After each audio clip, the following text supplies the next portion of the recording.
Bismillahirrahmanirrahim. Assalamualaikum warahmatullahi wabarakatuh.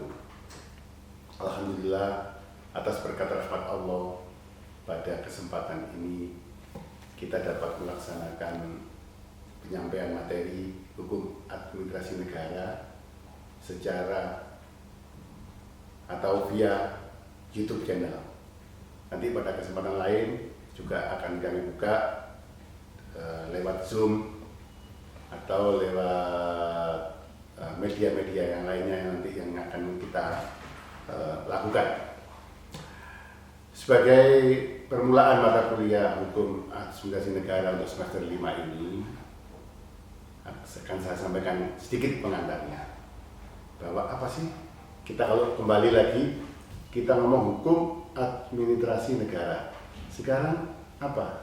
Hukum dulu kita lihat. Semester lalu kita sudah belajar sistem hukum Indonesia, maka di dalam sistem hukum Indonesia itu sudah ada definisi hukum yang sudah kita sampaikan.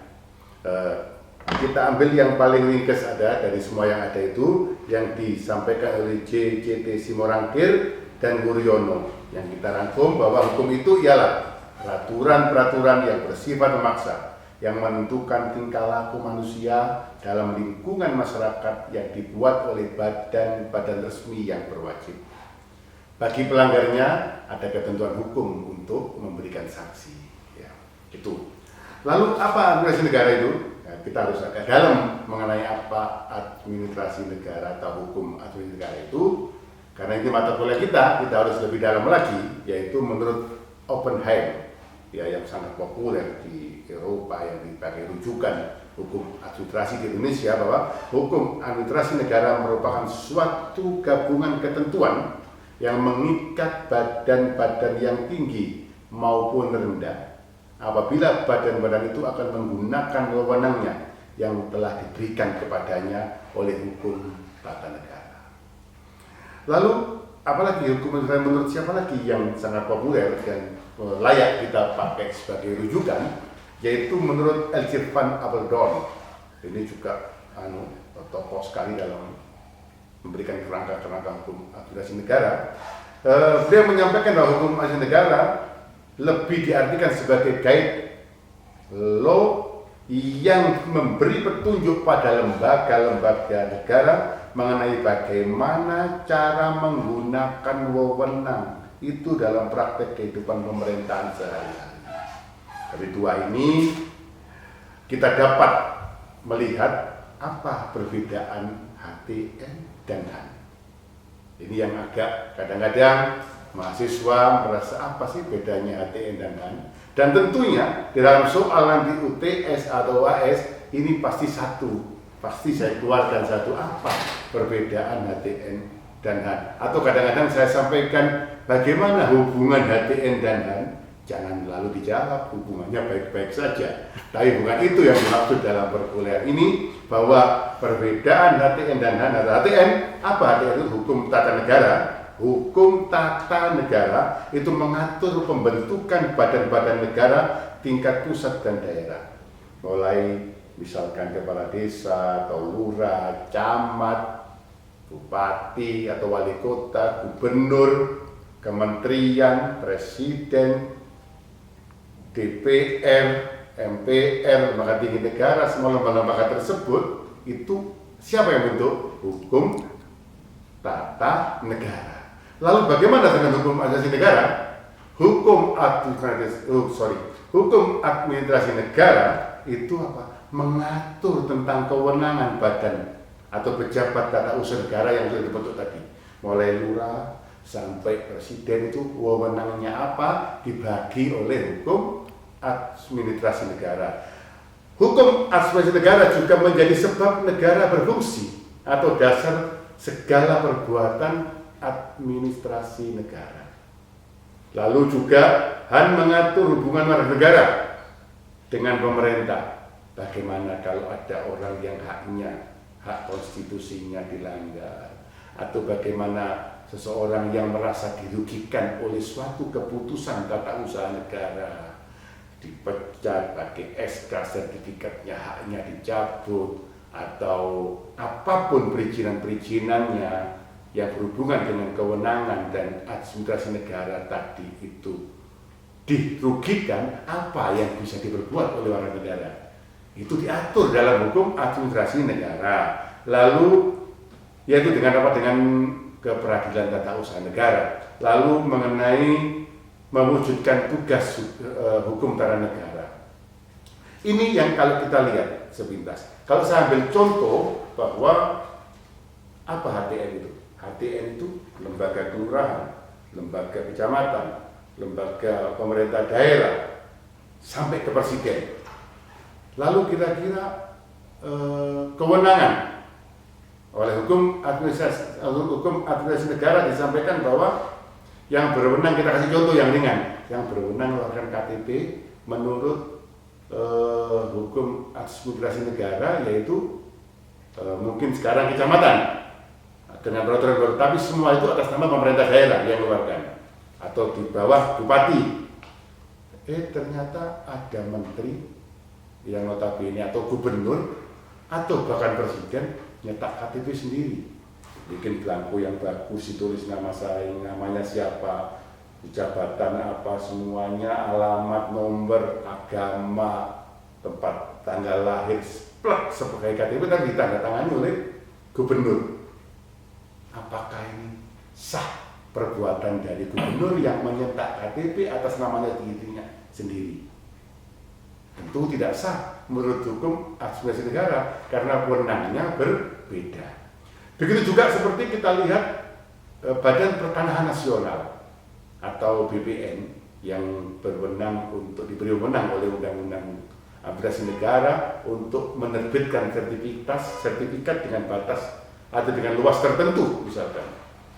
Lalu ada menteri atau bahkan presiden bikin belangko sendiri, dia punya pekarangan, dia gambar sendiri, digambar, ditandatangani Presiden Republik Indonesia, luasnya sekian, tanahnya sekian, berwenang nggak? Sah nggak? Walaupun produk administrasi ini dikeluarkan oleh pejabat tinggi, selama dia tidak mempunyai kewenangan, maka dianggap tidak sah perbuatan hukumnya. Jadi masih tetap meskipun presiden kalau ngurus KTP ya ke Pak Camat atau ke Pak Bupati. Meskipun menteri kalau mau atau gubernur mau ngurus sertifikat yang ngurusnya ke BPN. Ini pembagian wewenangnya seperti itu. Bagaimana lalu ciri-ciri hukum administrasi negara? Menurut Baksan Mustafa, ciri-ciri hukum kita harus melihat mana ciri-cirinya masuk mana ini. Hukum administrasi negara, ciri-cirinya apa? Adanya hubungan istimewa antara negara dan negara. Adanya sekumpulan norma yang mengatur kewenangan pejabat atau lembaga negara. Jelas, sudah ada peraturannya semua, ada PP-nya, ada macam-macam. Bagaimana KTP, bagaimana sertifikat, bagaimana perizinan, bagaimana IMB, bagaimana izin lokasi lah, macam-macam. Penguasaan hutan, dari semua itu produk hukum administrasi negara. Lalu adanya pejabat-pejabat yang negara sebagai pelaksana. Dari hubungan istimewa tersebut harus ada pejabatnya yang diatur oleh hukum tata negara, wewenangnya oleh hukum administrasi negara. Lalu ruang lingkupnya apa? Menurut Profesor Philippus Harjon, adapun ruang lingkup dari hukum administrasi negara adalah bertalian erat dengan tugas dan wewenang lembaga negara, baik di tingkat pusat maupun daerah. Seperti itu hubungan kekuasaannya. Dalam studi hukum administrasi negara ada 6 ruang lingkup yang dipelajari dalam HAN. Nanti kita yang nanti ke depan akan mempelajari 6 ruang lingkup, yaitu hukum tentang dasar-dasar dan prinsip-prinsip umum dari administrasi negara, hukum tentang organisasi negara, hukum tentang aktivitas-aktivitas dari administrasi negara, terutama yang bersifat atau condong kepada yuridis, hukum tentang sarana-sarana dan dari administrasi negara, terutama mengenai kepegawaian negara dan keuangan negara, hukum administrasi negara, pemerintah daerah dan wilayah yang dibagi menjadi tentang hukum administrasi kepegawaian, keuangan, material, lalu ada perusahaan negara, tentunya juga ada perusahaan daerah, lalu ada tentang yang paling penting nanti ada spesial yang kita bahas nanti dan kita diskusikan, yaitu tentang hukum peradilan administrasi negara, atau yang lebih dikenal nanti ada juga peradilan tata usaha negara.